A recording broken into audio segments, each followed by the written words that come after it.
कोविड-19 pandemic जो है उसमें चंबा भी अछूता नहीं। मौजूदा 6 मरीज़ हमारे पास आयुर्वेदिक हॉस्पिटल बालू में रह रहे हैं, जिसे कि हम इंस्टीट्यूशनल क्वारंटीन कहते हैं, और ये डॉक्टर्स की देखरेख में रह रहे हैं। भले ही सारे के सारे मरीज़ इस वक्त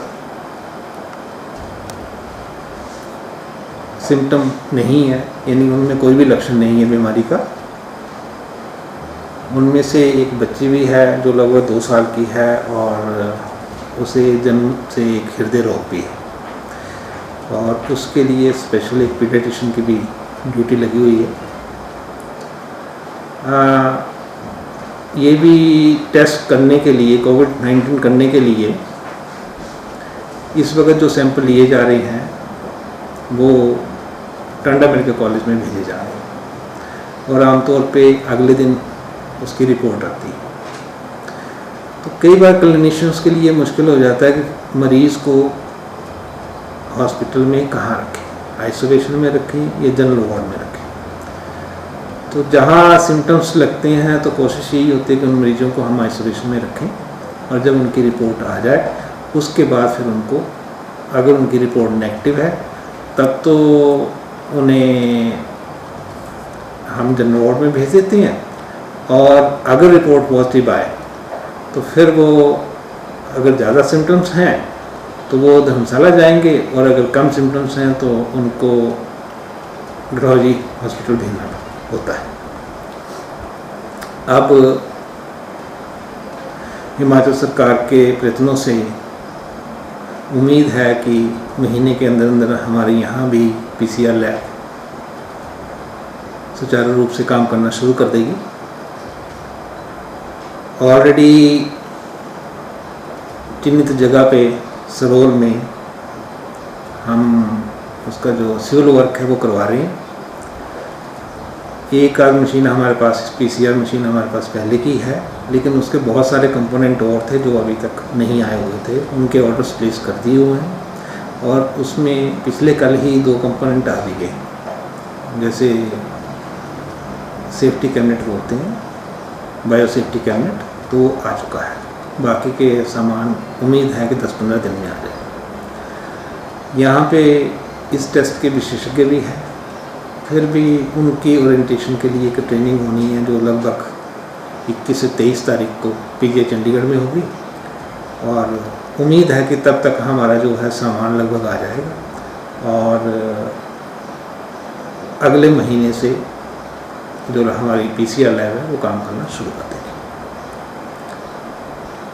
रही ई-क्लासेस की बातें, तो हम यहाँ काफ़ी अर्से से, महीना 1.5 महीने से ही, हम पहले ही से ही यहाँ बच्चों की ई-क्लासेस ले रहे हैं, सुचारू रूप से चल रही है, और उसमें बच्चों का और अध्यापक वर्ग का दोनों की पार्टिसिपेशन बहुत अच्छी है। समय समय पे कोशिश यही होती है कि बच्चों के साथ इंटरेक्ट किया जाए, और इसलिए कि ताकि उनकी पढ़ाई हर्ज ना हो। और ये एक ऐसा समय है कि जो हमारे लिए चैलेंजिंग है, क्योंकि हमें अभी तक ये नहीं पता है कि ये स्थिति कितनी देर तक चलेगी। तो इसलिए ई-क्लासेस ही एक ऐसा माध्यम है जिससे हम बच्चों के साथ कांटेक्ट में भी रह सकते हैं, उनकी क्लासेस भी पढ़ाया भी जा सकता है, और साथ के साथ उनकी प्रॉब्लम्स भी कुछ हद तक सॉल्व की जा सकती है।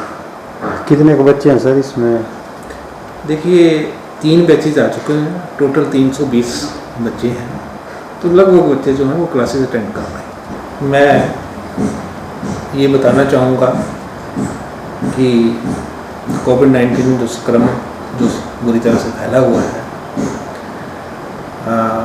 और एक अनिश्चितता का माहौल भी है।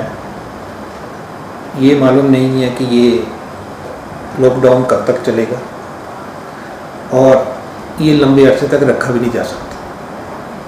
व्यवहारिकता यही है कि इस दौरान जो भी हमें सावधानियां बताई गई हैं उनका हम पूर्ण रूप से पालन करें, जैसे कि चेहरे पे मास्क लगाना, घड़ी घड़ी हाथ धोना, या कभी छींक आ जाए या खांसी आ जाए, अगर आपके पास मास्क नहीं है तो कम से कम कोहनी को आगे, नाक और मुंह के आगे रख लें ताकि वो इन्फेक्शन आगे ना फैले। और दूसरी बात ये भी है, क्योंकि बहुत सारे जो मरीज़ होते हैं जो संक्रमित होते हैं उनमें से लगभग 80-82% ऐसे होते हैं जिनमें लक्षण ही कोई नहीं होता। तो ये कहना मुश्किल होगा कि किसको ये संक्रमण हुआ है जब तक कि उसका टेस्ट नहीं हो जाता। हो सकता है कि जब लक्षण ना हो तो किसी को पता नहीं लगेगा कि ये वाकई संक्रमित है या नहीं है। तो इसलिए अगर हम एहतियात रखेंगे तो शायद हम बच पाएंगे, और अगर एहतियात नहीं रखेंगे तो इस चीज़ से मुश्किल होगी। दूसरी बात यह है कि ये लॉकडाउन से हमारा सामाजिक ताने बाने पे भी एक असर पड़ रहा है, और इसके साथ साथ एक इकोनॉमी में भी, देश की आर्थिकी में भी इसका बहुत असर पड़ा है। तो यही कहना चाहूँगा कि लॉकडाउन लंबे अरसे से तो नहीं चल पाएगा, लेकिन अगर हम ये एहतियात रखेंगे, सावधानियां बरतेंगे, तो उम्मीद है कि हम काफ़ी हद तक इसको कंट्रोल कर सकते हैं।